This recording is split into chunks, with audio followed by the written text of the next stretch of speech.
오늘 우리에게 주신 하나님의 말씀을 대신 읽겠습니다. 고린도전서 15장 50절부터 58절 말씀. 형제들아, 내가 이것을 말하노니 혈과 육은 하나님 나라를 이어받을 수 없고 또한 썩는 것은 썩지 아니하는 것을 유업으로 받지 못하느니라.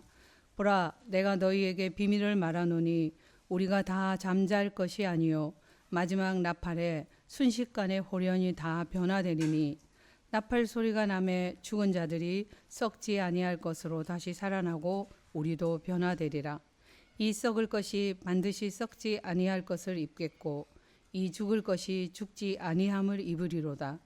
이 썩을 것이 썩지 아니함을 입고 이 죽을 것이 죽지 아니함을 입을 때에는 사망을 삼키고 이기리라고 기록된 말씀이 이루어지리라. 사망아, 너의 승리가 어디 있느냐? 사망아, 네가 쏘는 것이 어디 있느냐? 사망이 쏘는 것은 죄요, 죄의 권능은 율법이라. 우리 주 예수 그리스도로 말미암아 우리에게 승리를 주시는 하나님께 감사하노니, 그러므로 내 사랑하는 형제들아, 견실하며 흔들리지 말고 항상 주의 일에 더욱 힘쓰는 자들이 되라.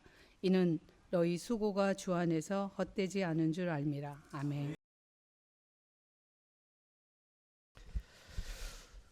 오늘 지금 이 자리에 저희들이 함께 예배드리는 이 교회의 이름은 은혜로 장로교회입니다. 아무도 모르시는 분들이 없을 줄 압니다. 우리 은혜로 장로교회는 2021년 2월 7일 날 우리 처음으로 저희들이 모여서 함께 예배를 드렸습니다. 그 당시를 어떤 형태로 기억하시든지 그 당시를 기억하시는 분들은 아시겠지만 현실적으로 볼 때에 2021년 2월 그 당시는 교회를 새롭게 시작할 수 있는 환경과 상황이 아니었습니다. 왜냐하면 그 당시에는 1차 코로나 바이러스 사태가 거의 조금 소강 상태에 돌아서서 사람들이 거리를 두고 이렇게 돌아다닐 수 있는 상황이었습니다. 쉽게 말해서 완전히 자유롭지 못하던 시기였습니다. 그때에 교회는 출발되었고 그 교회를 세운 이후에 즉각 한 2달 정도 지나서 바로 락다운이 걸렸습니다. 그때는 아무도 움직일 수 없었습니다. 쉽게 말해서 교회를 개척한다고 해도 사람들이 교회에 나올 수 있는 환경과 상황이 아니었다라는 것입니다. 하지만 그런 어려운 상황에도 불구하고 저희 은혜로 장로교회는 시작이 되었고 지금 이 시간까지 이렇게 하나님의 은혜로 건실하게 저희들이 교회를 세워가고 있습니다. 이 모든 것은 하나님의 은혜의 결과입니다. 하지만 솔직하게 말씀드리면 그 당시에 교회를 개척하는 저의 입장은 너무나 막막했습니다. 앞이 하나도 보이지 않았고 무엇을 어디서부터 어떻게 시작해야 될지 전혀 감을 잡을 수 없었습니다. 그러나 그 상황 가운데도 저에게 분명한 한 가지 확신이 있었습니다. 그 확신은 뭐냐 하면 말씀은 무너지지 않는다라는 것이었습니다. 그래서 저는 어떠한 상황과 환경 속에서도 이 십자가 복음만은 붙잡고 나아가야 한다라는 그런 분명한 확신이 있었습니다. 그래서 저는 그 말씀을 가지고 교회를 세워야겠다라는 마음으로 4가지 설립 지침을 세워서 은혜로 장로교회를 우리 여러 성도님들과 함께 시작할 수 있었습니다. 그러면 제가 그 마음을 제가 그냥 가졌느냐, 그것이 아니라 그 당시에 저는 모든 것이 하나님께서 우리 교회를 향한 하나님의 천사의 도움의 손길이라고 생각하는데, 마침 제가 그때 읽었던 책이 있었는데 그 책이 저에게 큰 영감과 도움을 주었습니다. 그 책의 이름은 센터 처치입니다. 이 센터 처치는 여러분들이 너무나 잘 아시는 뉴욕의 팀 켈러 목사님이 지은 책입니다. 굉장히 두꺼운 책입니다.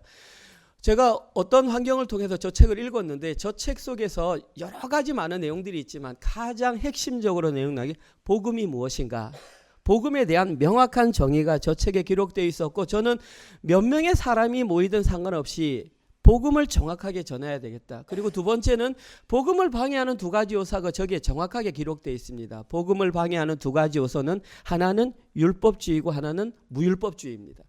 우리가 복음에 대한 정확한 기준, 저는 강조합니다. 복음에는 반드시 3가지가 포함되어야 돼요. 첫 번째, 성육신이 들어가야 복음이다. 두 번째, 예수 그리스도의 십자가 대속의 은혜가 들어가야 복음이다. 세 번째, 회복이 일어나야 그것이 복음이다.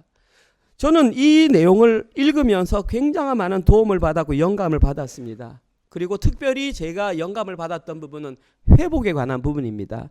보통 우리는 십자가 복음을 얘기할 때 예수님의 대속을 많이 강조합니다. 그렇습니다. 예수님은 우리를 위해 십자가에 달려 돌아가셨습니다. 그러나 그것이 진정한 복음이 되기 위해서는 회복이 있어야 됩니다. 회복의 시작은 예수님의 부활이요, 회복의 마침은 예수님의 재림입니다.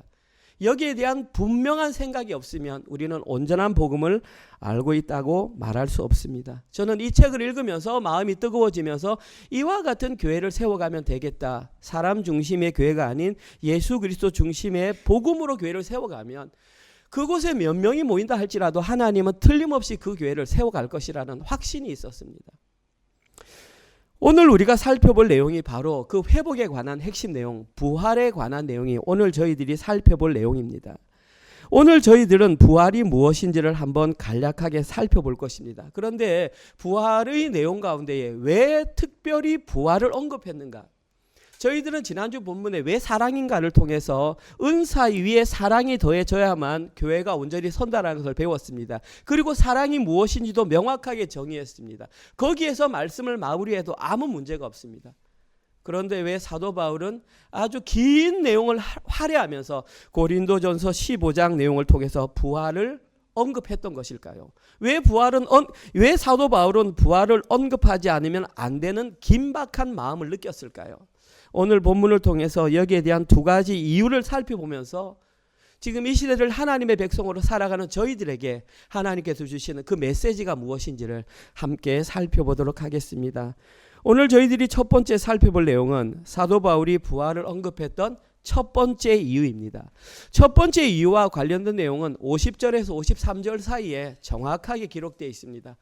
제가 시간 관계상 읽는 것은 생략하고 바로 본문으로 들어가겠습니다. 먼저 사도 바울이 부활을 언급했던 첫 번째 이유가 뭐냐 하면 첫 번째 이유는 부활이 복음의 비밀이기 때문입니다. 사도 바울은 분명하게 말합니다. 부활은 복음의 비밀이다라고 분명하게 선언을 합니다.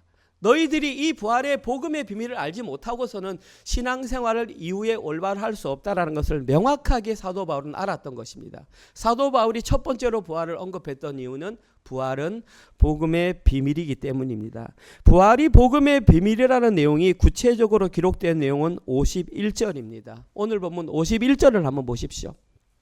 보라, 내가 너희에게 비밀을 말하노니. 사도 바울은 분명하게 말합니다. 부활을 말하면서 이 부활이 너희들에겐 비밀이다. 이 비밀이라고 하는 헬라어가 뭐냐 하면 미스테리온입니다. 우리 성경에서는 비밀이라고 번역했지만 다른 성경에서는 신비라고도 해석을 합니다. 어떤 해석을 통해도 상관없습니다. 이 미스테리오는 비밀도 될 수 있고 신비가 될 수 있습니다. 이 단어에서 나온 영어 단어가 미스테리입니다. 거길 그대로 적용한 것입니다. 그리고 이 단어가 정확하게 오늘 본문에는 무엇을 의미하는지 밝히긴 좀 어렵습니다. 그래서 다른 구절에서는 이 비밀을 어떻게 사용했는지 한번 살펴보면 그 의미가 보다 정확해집니다. 로마서 11장 25절입니다. 형제들아, 너희가 스스로 지혜 있다 하면서 이 신비가 미스테리온입니다. 신비를 너희가 모르기를 내가 원하지 아니하노니. 이 비밀은 이방인의 충만한 수가 들어오기까지 이스라엘의 더러는 우둔하게 된 것이라. 사도 바울은 로마서에서 그 비밀이 뭐냐 하면, 그 신비가 뭐냐 하면 마지막 날 이방인의 충만한 수가 들어오는 것과 관련된 내용이라고 말합니다. 다시 말해서 오늘 본문에 기록된 이 비밀은 마지막 때에 일어날 일에 대한 진리, 즉 종말 때에 발생하게 될 구원과 관련된 내용이 바로 신비이며 비밀이라는 것입니다. 쉽게 말해서 이런 말입니다.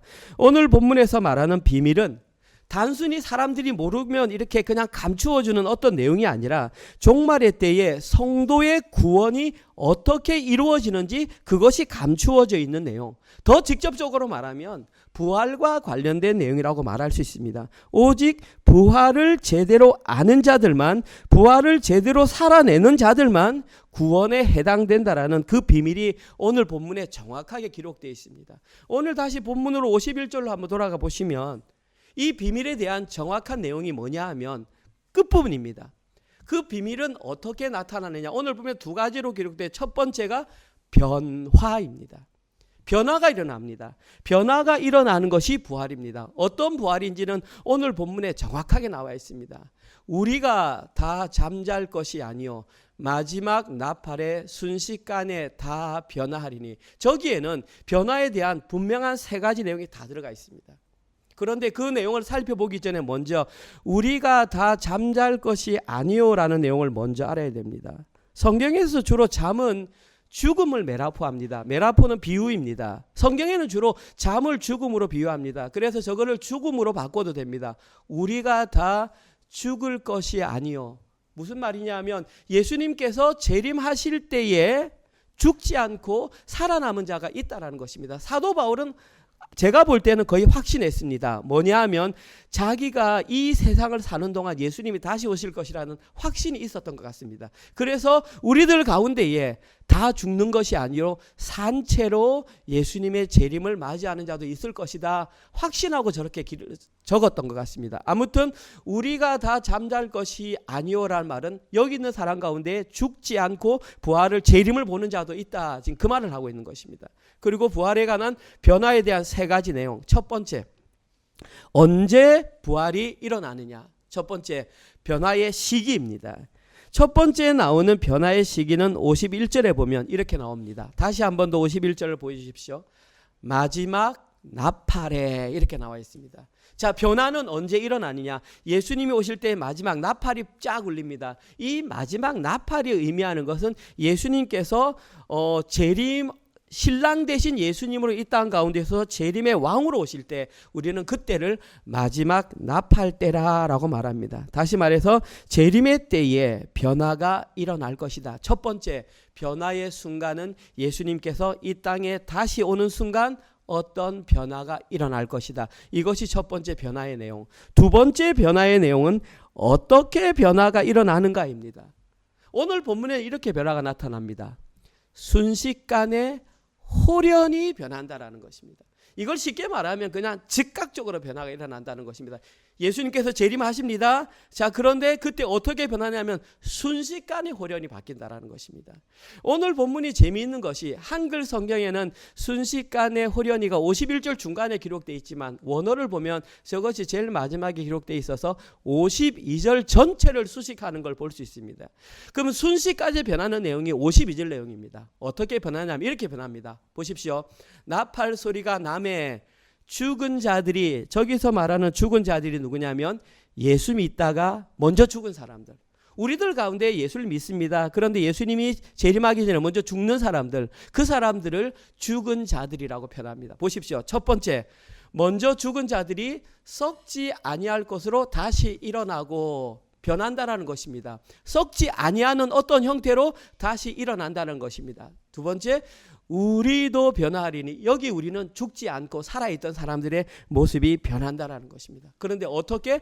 순식간에 즉각적으로 변한다라는 것입니다.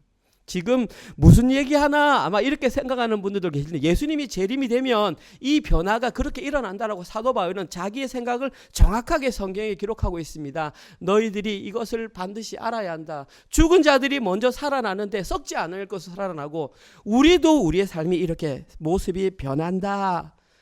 다시 51절로 갑니다. 변화와 관련된 세 번째 내용은 누가 변화시키느냐?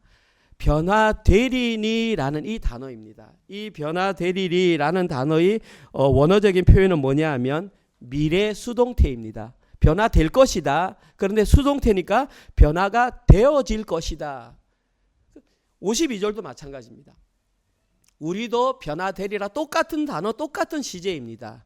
미래 수동태로 미래의 변화가 될 것이다. 여기에서 우리가 분명히 알 수 있는 것은 변화의 주체는 우리가 아니라 하나님께서 우리를 변화시킨다라는 것입니다. 쉽게 말해서 죽은 자의 부활과 산 자의 변화의 주도권은 철저하게 여호와 하나님께 속해 있다라는 것입니다. 그래서 아까 그 변화의 내용을 보시면 변화는 세 가지가 포함되어 있습니다. 첫 번째, 시기, 언제, 나팔 불 때에, 방법, 즉각적으로. 세 번째, 변화의 주체는 누구냐면 여호와 하나님께서 변화시키신다.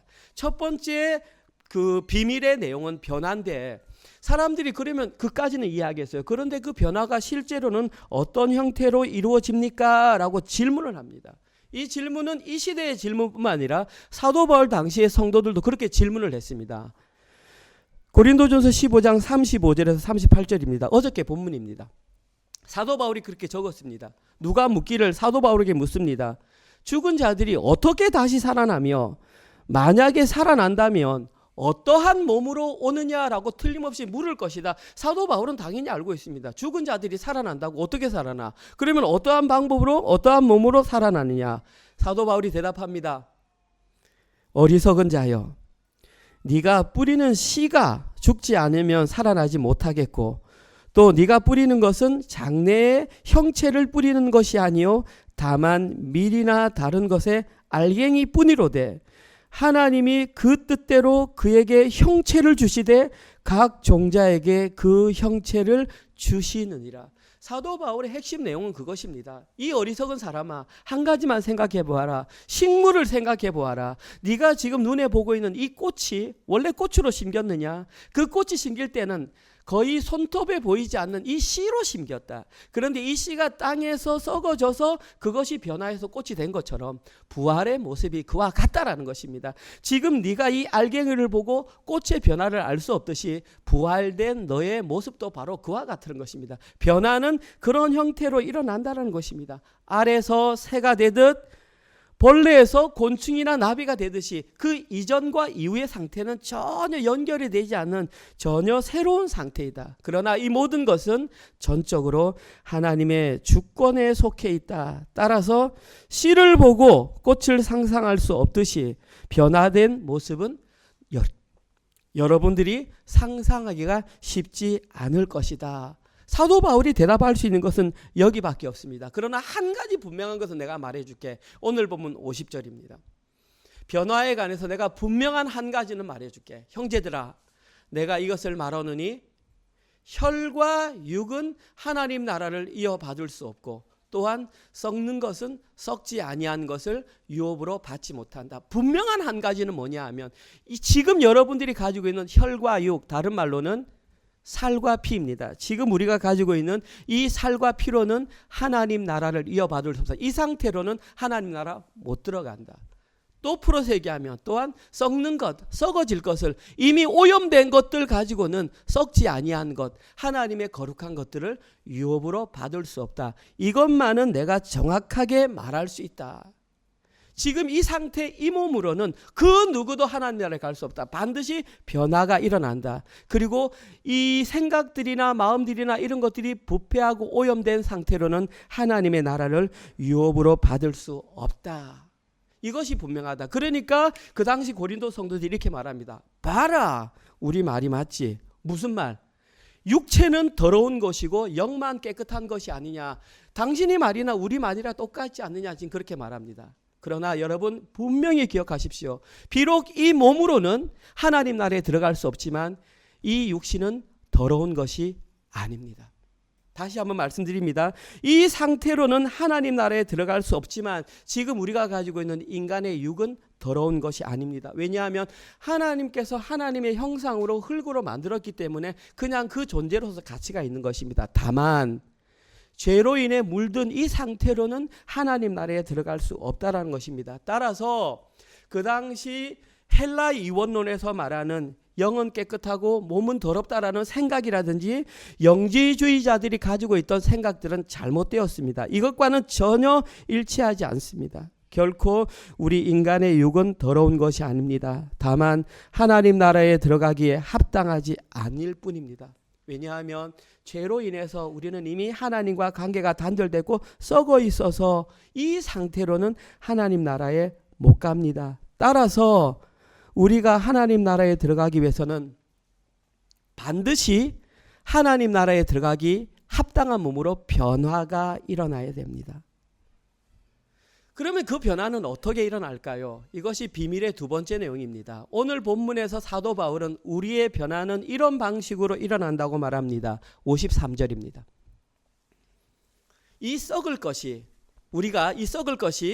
반드시 썩지 아니할 것을 입겠고 이 죽을 것이 죽지 아니함을 입으리로다. 이 비밀의 두 번째 단어는 입는다라는 단어입니다. 여기에 우리는 사도 바울이 말했던 변화의 가장 핵심적인 내용을 힌트할 수 있습니다. 변화가 일어납니다. 여러분들이 믿던 안 믿던, 상상이 되던 안 되던 우리는 변화가 일어납니다. 그런데 그 변화의 형태가 어떤 형태냐 하면은, 예를 들어서 화장을 했는데 이 뼈나 이런 것들이 다 사라져 버렸는데 그것이 원자가 모여가지고 어떤 새로운 형태로 모이는 것이 아니라는 얘기입니다. 사도 바울은 정확하게 말합니다. 그 변화는 어떤 형태로 일어나냐면 입는 형태로 일어난다. 여기에 기록된 입는다라는 단어는 엔디오라고 합니다. 그 원래 뜻은 옷을 입다, 옷을 감싸다, 어떤 것을 덧입다라는 뜻입니다.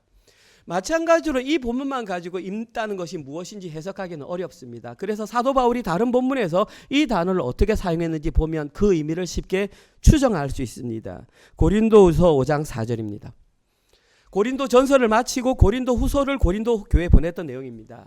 보십시오. 참으로 이 장막에 있는 우리가, 여기서 말하는 장막은 은유법입니다. 몸입니다. 몸. 이 몸, 살과 피가 있는 이 몸, 이 장막에 있는 우리가 짐진 것 같이 탄식하는 것은, 보십시오, 이것을 벗고자 함이 아니요 오히려 덧 입고자 함이니, 똑같은 단어가 사용됐는데 고린도 후서에서는 덧입는다라고 이렇게 했습니다. 그러면서 죽을 것이 생명에 삼킨 바 되게 하려. 그러니까 좀 한 단계 나아진 것을 알 수 있습니다. 입는데 어떻게 입느냐 하면 외투를 덧입듯이 우리의 변화는 덧입는 형태로 일어납니다. 그리고 실제로 그 효과가 뭐냐 하면 뒤에 나옵니다. 생명에 삼킨 바 되는 형태로, 우리가 옷을 덧입는데 어떤 옷을 입냐면 생명이라는 옷을 입혀진다라는 것입니다. 그 옷을 덧입혀졌을 때에 그 몸으로 바뀐다라는 것입니다. 우리가 생각하고 우리가 상상할 수 있는 것은 여기까지밖에 될 수가 없습니다. 그 이상 어떤 형태인지 어떤 몸인지 우리는 말할 수 없습니다. 왜냐하면 성경을 넘어가면 이단이 되기 때문입니다. 성경에서 정확히 기록된 대로 입는다는데 그냥 입는 게 아니라 덧입는 형태인데, 어떻게 생명에 삼킨 바 된 형태로 덧입는다라는 것입니다. 그리고 이 덧입는다라는 단어에서 두 가지를 분명하게 알 수 있습니다. 보십시오. 어떤 생명의 존재가 있는데 거기에 덧입혀지면 그 존재의 원래 정체성은 사라지지 않습니다. 이것이 우리가 변화될 몸의 가장 큰 특징입니다. 사라지지 않습니다. 여러분들이 지금 어떤 형태로 있든 이 육신은 사라지겠지만 여러분이 가지고 있는 그 영의 여러분의 정체성은 사라지지 않습니다. 제가 이렇게 말씀드리는 이유는 그것이 사라져버리면 나중에 부활했을 때 우리는 서로를 못 알아봅니다. 그런데 예수님이 부활하셨을 때에 제자들은 예수님의 모습을 틀림없이 알아봤습니다. 명확하게 알아봤습니다. 따라서 우리가 나중에 죽고 부활했을 때에 우리는 서로를 알아봅니다. 그런데 그 알아보는데 지금 우리가 가지고 있는 이 얼굴 형태나 이 몸은 아닙니다. 저도 어떤 형태인지는 모릅니다. 성경에 나와 있지 않기 때문에. 다만 덧입는다라는 것을 통해서 우리의 정체성은 그대로 유지가 된다라는 것입니다. 한 가지 확신하는 것은 지금 우리가 가지고 있는 이 몸과는 완전히 차원이 다른 형태. 힌트를 얻을 수 있는 것은 예수님께서 부활하셨을 때에 제자들이 모여 있는 곳에 문을 잠궜습니다.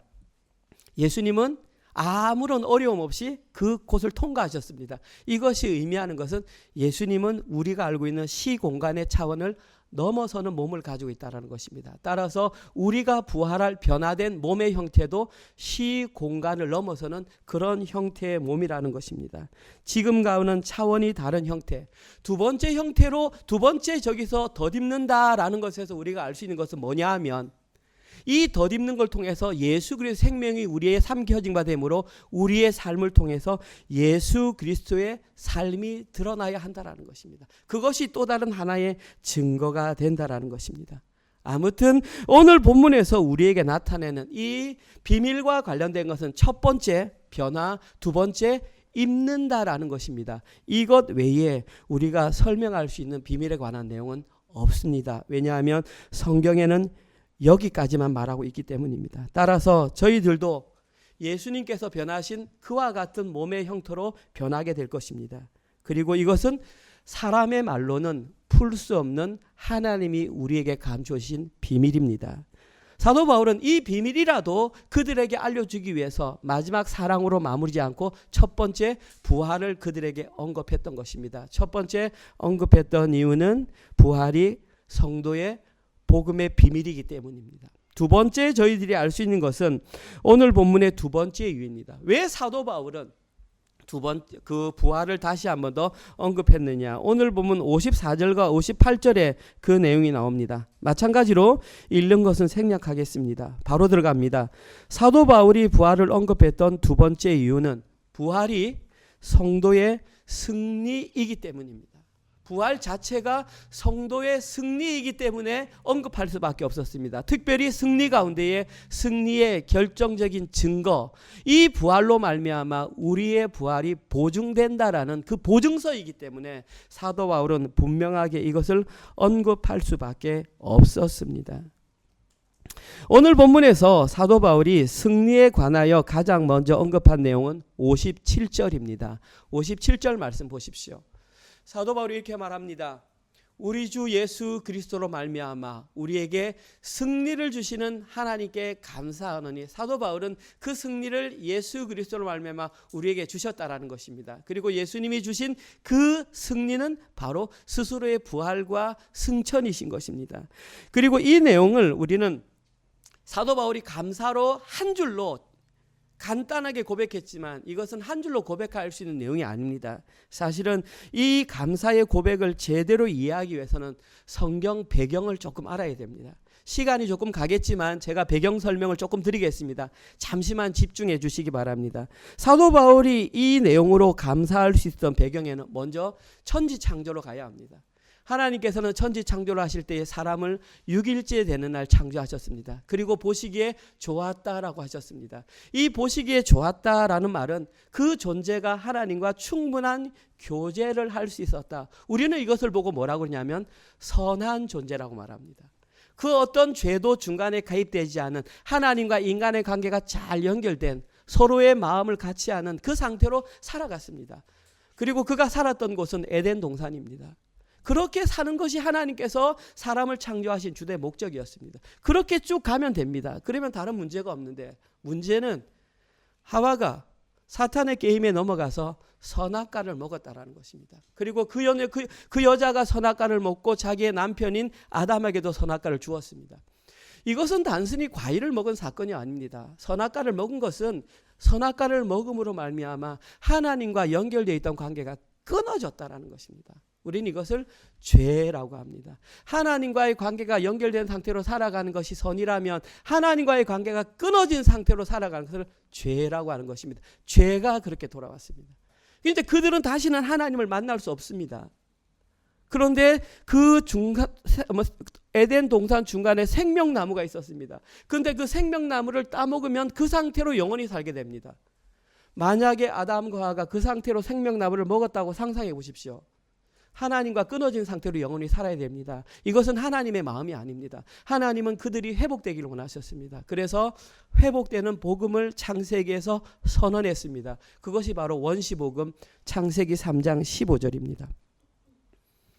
내가 너로, 여기서 너는 사탄입니다. 사탄에게 여자와 원수가 되게 하고 네 후손도 여자의 후손과 원수가 되게 하리니, 저기에 기록된 여자의 후손이 바로 예수 그리스도입니다. 여자의 후손과 원수가 되게 하니리, 여자의 후손은 네 머리를 상하게 할 것이요 십자가 위에서 너의 권세를 완전히 깨뜨려 버릴 것이요 너는 그의 발꿈치를 상하게 할 것이라, 약간 치명상을 입히게 될 것이다 라는 얘기입니다. 아무튼 여기에서 핵심 내용은 예수님께서 사탄 권세의 죽은 권세를 모두 물리치고 깨어졌던 관계를 연결시키겠다라는 것입니다. 중요한 것은 예언입니다. 미래에 그래 하겠다는 것입니다. 언제? 창세기에 기록된 이 시점으로부터 예수님께서 십자가에 달리는 시점까지 미뤄졌다는 것입니다. 그 시간 동안은 누가 왕이냐 하면 사탄이 왕으로 등극한다라는 것입니다. 그리고 사탄이 왕으로 등극할 때에 주된 무기로 사용한 것이 바로 죽음이라는 것입니다. 그런데 이 죽음이 삼켜졌다라는 것입니다. 오늘 본문 54절을 보십시오. 오늘 본문 54절에 보면 이 썩을 것이 썩지 아니함을 입겠고 이 죽을 것이 죽지 아니함을 입을 때에 사망을 삼키고 이기리라. 어떤 존재가 그 왕노릇하는 무기로 사용했던 그 죽음을 꿀꺽 삼켜버렸습니다. 그러면서 내가 이겼다라고 했고 이 승리가 너희의 승리라고 지금 이렇게 말합니다. 작은 여기에서 기록된 삼키다라는 단어의 헬라어는 카타피노입니다. 근데 중요한 것은 부정과거 수동태로 사용되었는데 부정과거 수동태로 사용했다는 것은 헬라어에서 과거 형태는 단회적인 사건입니다. 그리고 수동태라고 하는 것은 자기 의지로 된 것이 아니라 어떤 힘에 의해서 강제로 되었다라는 것입니다. 다시 말해서 사탄은 어떤 존재에 의해서 삼킴을 당하게 되었다. 그것도 단번에, 그 단번에가 의미하는 것이 바로 십자가 위에서 그렇게 되었다는 사실입니다. 저희들은 누가 이렇게 했는지 쉽게 추측할 수 있습니다. 이 죽음을 단번에 삼키신 분이 바로 우리 구주 예수 그리스도입니다. 그 예수 그리스도께서 죽음을 삼키셨을 때 이렇게 고백했습니다. 55절. 사망아, 죽음아, 너의 승리가 어디 있느냐? 십자가에서 말씀하십니다. 사망아, 네가 쏘는 것이 어디 있느냐? 지금 이 사도 바울이 이 말을 했지만 이 말은 호세아 말씀 13장 14절 말씀을 인용한 것입니다. 성경의 구약 성경에 있던 내용을 사도 바울이 인용해서 지금 저렇게 말하고 있습니다. 사도 바울이 말합니다. 사망아, 너의 승리가 어디 있느냐? 사망아, 네가 쏘는 것이 어디 있느냐? 그러니까 마치 어떤 찬송 시와 아니면 시편의 내용과 같이 조금 형태가 이렇게 갖추어졌으니까 성경을 연구하는 학자들이 저 내용을 보면서 이 내용이 과연 여기에 왜 들어왔을까? 아마 이것은 초대교회부터 찬송시로 사용되던 내용일 것이다. 아니다. 저것은 승리의 찬가다. 아니다. 저것은 성령에 해당되는 것이다. 의견이 아주 다양합니다.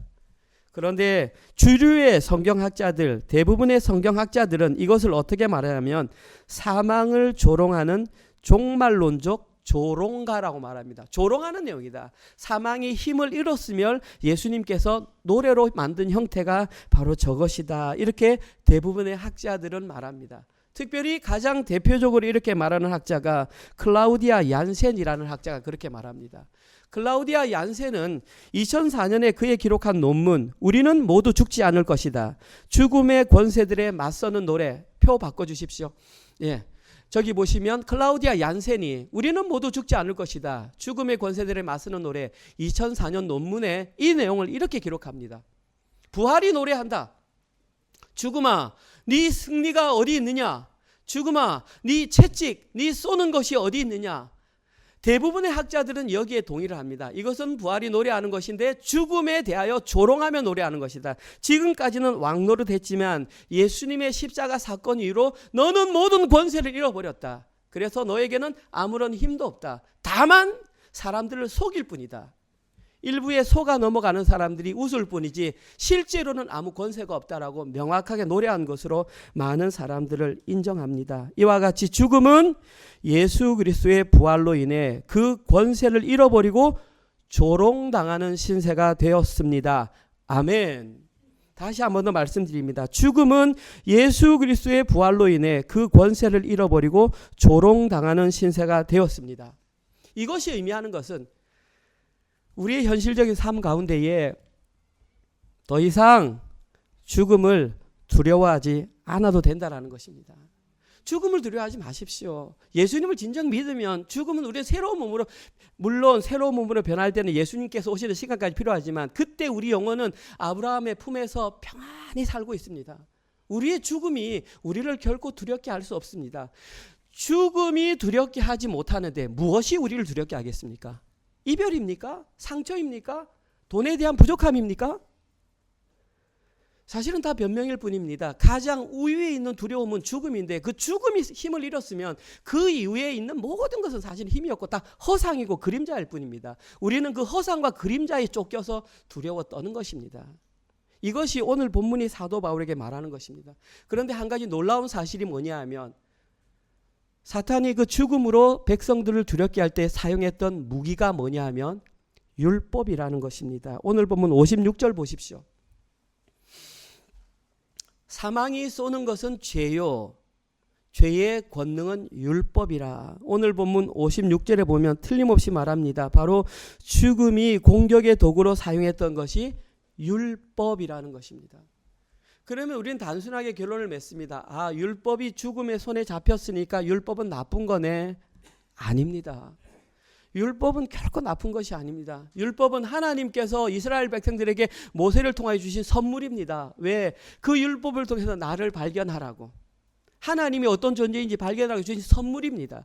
그런데 그 선물이 죽음의 손에 잡히는 순간 성도들을 괴롭히는 옥죄는 도구로 사용되었다라는 것입니다. 오히려 선한 선물이 사망의 손에 붙들리자 오히려 자기 백성들이 죄악으로 이끌어가는 수단으로 사용되었다. 이스라엘 백성들은 어떻게 사용했냐 하면 그 율법으로 종교를 열심히 지키는 것으로 사용했습니다. 이렇게 종교를 열심히 지키는 것으로 사용한 것을 네 글자로 율법주의라고 말합니다. 율법주의는 복음의 방해자입니다. 아무리 좋은 율법으로 있어도 그 율법이 율법의 기능을 못하면, 이걸 우리에게 현실의 삶에서 그대로 적용하면 하나님께서는 우리에게 다양한 은사를 주셨습니다. 각자 사람에게 다양한 은사를 주셨습니다. 그런데 그 은사가 누구의 손에 붙들리냐에 따라서 그것이 독침이 되느냐, 누군가를 살리는 어떤 치료제가 되느냐, 누구의 손에 붙들리냐입니다. 여러분들의 은사는 지금 누구의 손에 붙들려 계십니까? 아무리 좋은 율법, 아무리 좋은 하나님과의 관계를 맺는 도구라 할지라도 그것이 죽음의 손에 붙들리면 사람들을 괴롭히고 죽이는 도구로 사용된다라는 것입니다. 아무튼 사망은 이제 더 이상 모든 권세를 잃어버렸습니다. 아무런 힘도 없습니다. 그가 행하는 모든 것은 다 허상이며 거짓말이며 무너질 것들입니다. 그런데 그것이 언제 실현되느냐? 안타깝게도 예수님께서 재림하는 순간에 그 힘이 완전히 잃어버립니다. 따라서 재림하기 전까지는 우리는 어쩔 수 없이 죽음의 통치 아래 살아갈 수밖에 없습니다.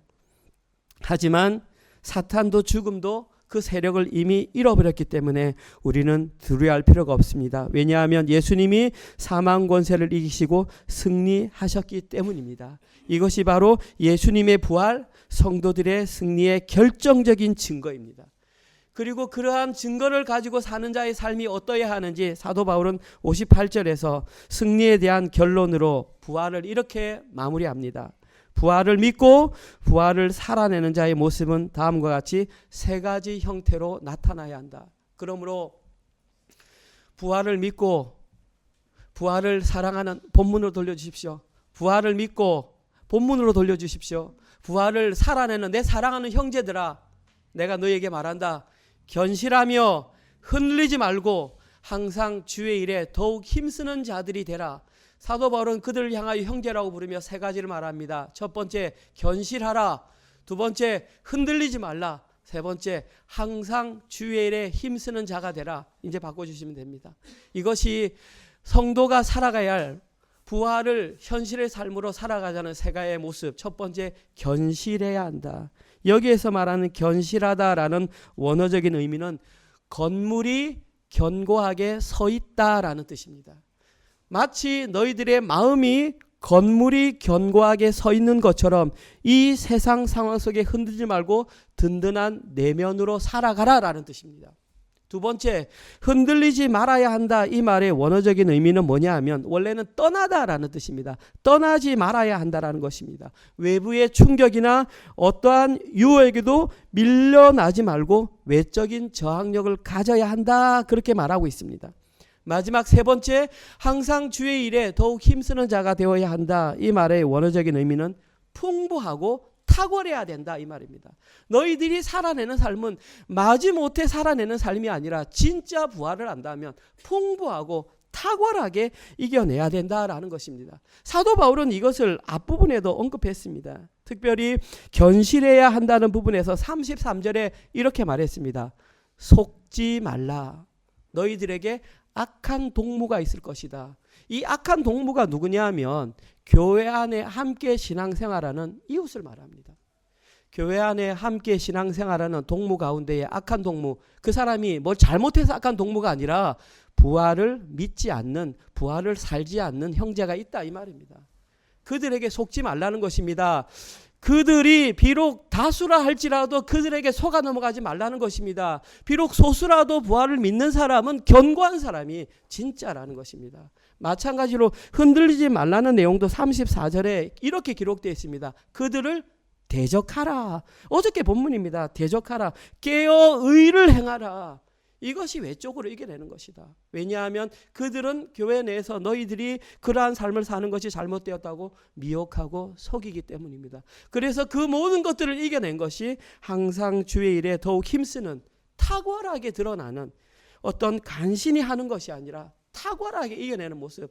그것이 진짜 부활을 알고 부활을 살아내는 자의 모습이다. 그러면서 마지막으로 왜 그렇게 살아야 되는 줄 아니? 오늘 본문으로 돌아가시면 그렇게 나와 있습니다. 이는 오늘 본문 이는 왜냐하면 너희 수고가 주 안에서 헛되지 않은 줄 알기 때문이다. 너희들이 그렇게 살아가는 것이 주 안에서 그렇게 부활을 알고 부활을 살아가는 것이 결코 헛되지 않기 때문이다. 저기 헛되다는 건 공허하다는 뜻입니다. 사도 바울은 19절에서 그렇게 말했습니다. 부활이 거짓이라면 우리가 이 땅 가운데 가장 불쌍한 자다. 왜? 먹고 마시고 못 사니까. 한번 생각해 보십시오. 이 세상이 진짜 끝이라면, 예수님의 재림이 없다면, 부활의 변화가 없다면 왜 이렇게 삽니까? 왜 절제합니까? 먹고 싶은 거 먹고 마시고 싶은 거 마시고 하고 싶은 행동하고 그냥 딱 죽으면 끝입니다. 부활을 믿지 못하는 사람들은 부활을 믿지 못하기 때문에 그렇게 사는 것이 지극히 정상적입니다. 그런데 부활을 믿는다고 말하면서 그렇게 살면 그것은 헛된 일이 된다는 것입니다. 그러나 너희들이 만약에 그와 반대로 아까 말했던 견실하며 흔들리지 말며 항상 주의 일에 힘쓰는 자가 된다면 결코 너희들의 삶은 헛되지 않다라는 것입니다. 사도 바울은 그들에게 분명히 말합니다. 교회 안에 그런 자들이 있다. 고린도 교회는 아니지만 사도 바울이 디모데에게 편지를 썼을 때에 그들의 이름이 정확하게 기록되어 있습니다. 이 이름에 해당되면 안 됩니다. 디모데후서 2장 17절 18절입니다.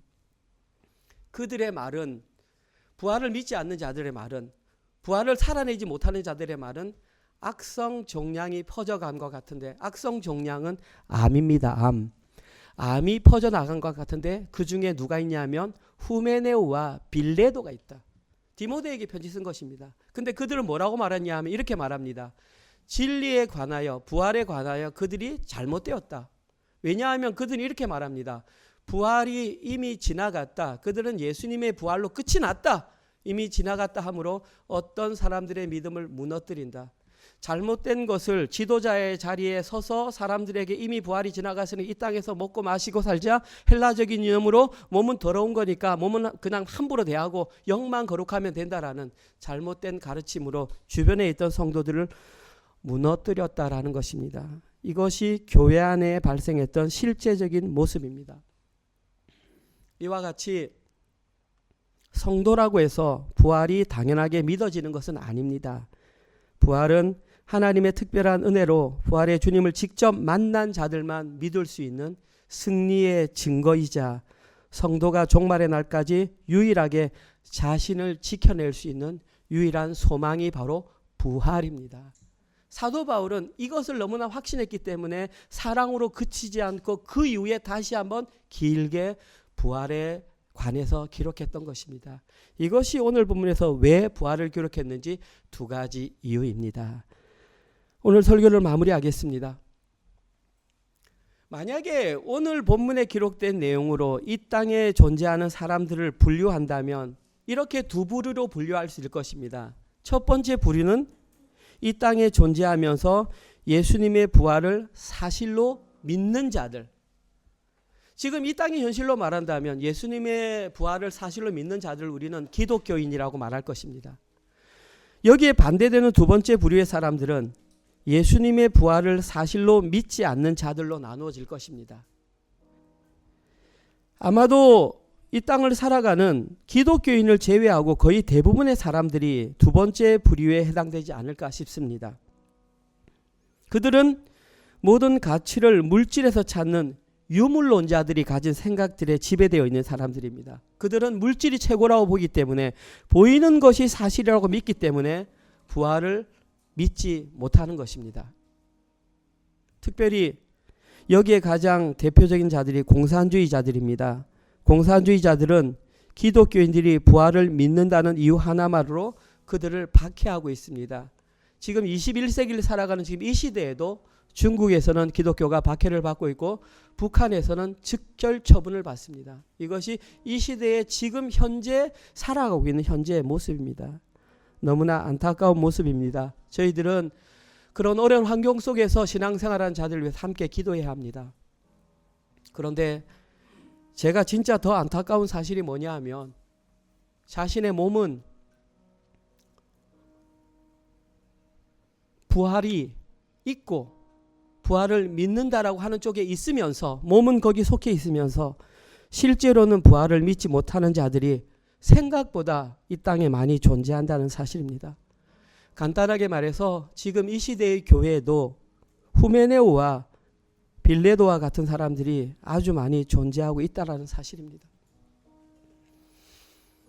그러면 그들은 교회 안에 머물고 있으면서 왜 부활을 사실로 못 믿는 것일까요? 물론 여기엔 여러 가지 이유가 있겠죠. 그러나 저는 단언하기에 그들이 그렇게 하는 가장 대표적인 이유는 아직도 죽음이 권세를 가지고 있다고 인정하기 때문이라고 생각합니다. 예수님은 부활하실 때 죽음이 이미 권세를 잃었다라고 말을 했음에도 불구하고 그 집행이 유해된 그것에 미혹되어서 계속해서 죽음을 두려워하며 죽음이 드러내는 그 어떤 부산물들에 끌려가는 모습들, 몸은 교회 안에 있지만 아직까지 완전히 그것을 믿지 못하는 자들이 생각보다 많이 있다라는 것입니다. 다시 한번 말씀드립니다. 사망 권세는 이미 2000년 전에 예수님의 부활로 인하여 완전히 멸망당했습니다. 이것은 너무나 분명한 사실입니다. 그 일 위에 예수님은 승천하셔서 지금 하나님의 보좌 우편에 앉아 계십니다. 오늘도 저희들은 고백했습니다. 사도신경 부활하셔서 오른편에 앉아 계시고 우리 날마다 주일마다 사도신경으로 그것을 고백하면서 고백하는지도 모르고 입으로는 말하지만 믿지 않는 경우가 굉장히 많습니다. 예수님은 지금 보좌 우편에 앉아 계셔서 재림할 날만 기다리고 계십니다. 그때의 우리 몸은 순식간에 변할 것입니다.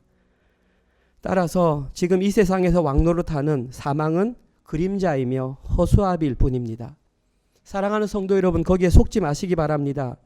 그리고 여기에 속지 않기 위해서는 반드시 부활이 복음의 비밀이며 승리의 증거라는 사실을 믿고 알아야 합니다.